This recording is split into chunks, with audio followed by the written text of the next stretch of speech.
1 in 4 women will be affected by domestic violence, and 2 women, at least 2 women, die every week at the hands of their partners or their former partners.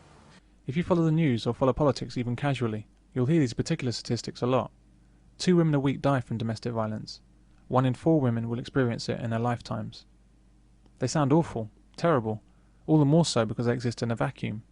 The figures are presented to you all by themselves. This way they have a greater impact. 80 men kill themselves every week, but you never hear that. Something like 5 or 6 children are killed on the roads every week, but we don't hear that.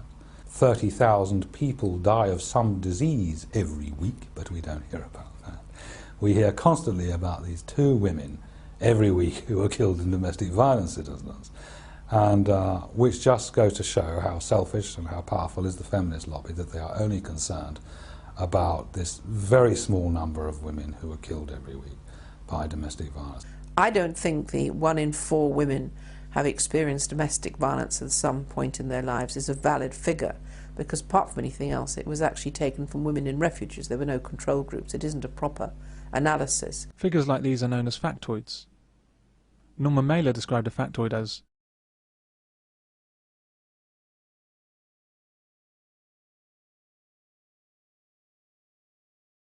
often a factoid actually is a lie, and like many lies and misconceptions, once it's been published, it develops a life of its own, and it's reprinted and rebroadcast over and over again. It acquires the hallmark of truth simply by repetition. Now, every minute of every day, police receive a call about domestic violence, and each week 2 women die as a result of it. And I may not even know where it's coming from, because often there's an echo effect off places like cable and like radio, and those wrong pieces of information are repeated and repeated. By the time it reaches me, I don't even know what the source was.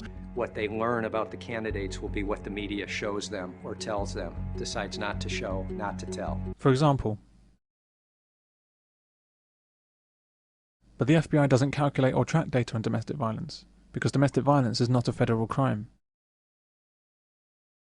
But did you realise that violence includes such things as a raised voice or a slammed door? Very often, simply saying a thing has power to influence others. It need not have any basis in fact, but saying it effectively makes it real. This is why such a great deal is said about domestic violence by so many agencies and people.